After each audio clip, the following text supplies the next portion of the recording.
of Teenage Dream is coming soon, maybe even now. Some stories behind some of the Teenage Dream songs. Teenage Dream. I remember writing that song in Santa Barbara with a couple of my co-writers, Bonnie McKee. And I remember also that just being the wildest time.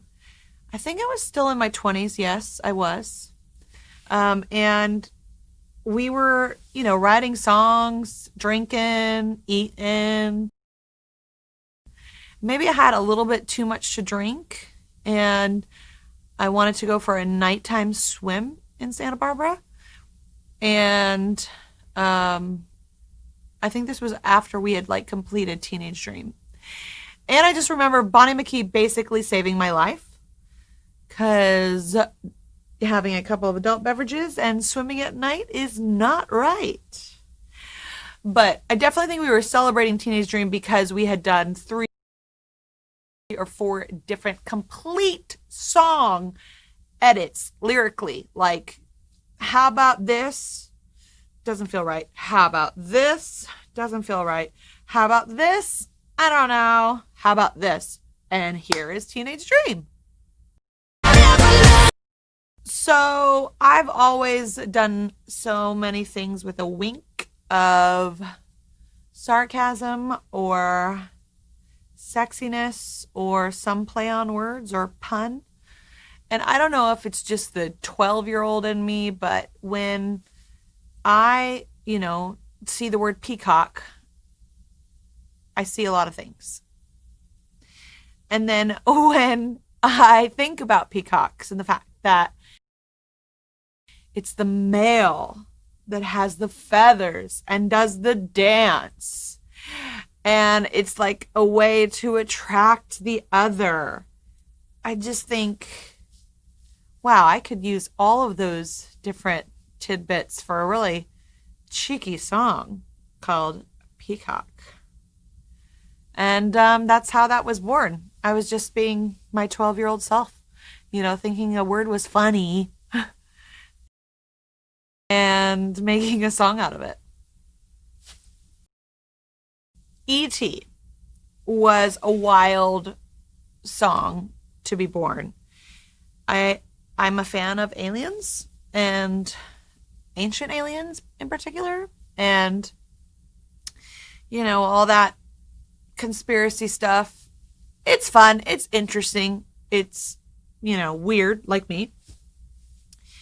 And I always wanted to write a song about aliens, and especially during that time, and use the metaphor of someone being like an alien that wanted to capture me. Woo!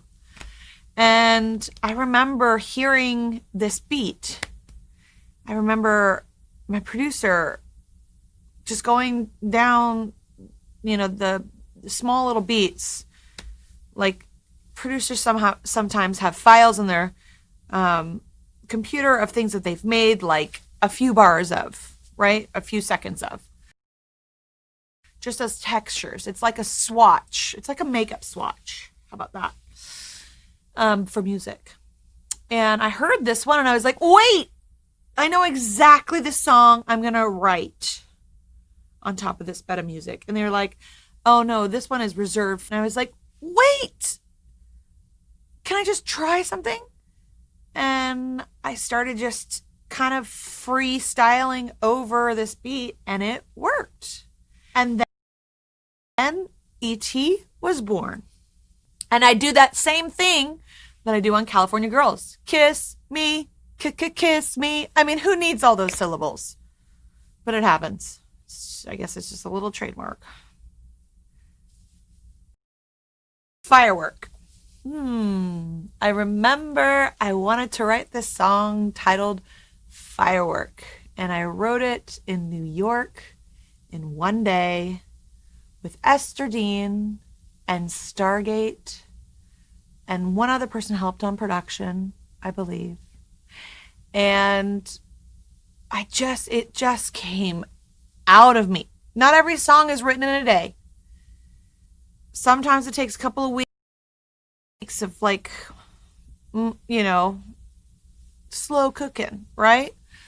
But this one just spilled out, and it remains to be one of my favorite songs to play live, because it doesn't matter if you're 80 years old or if you're 8 years old, everyone is singing it and everyone is joining, along in unison, and there's this magic that is created.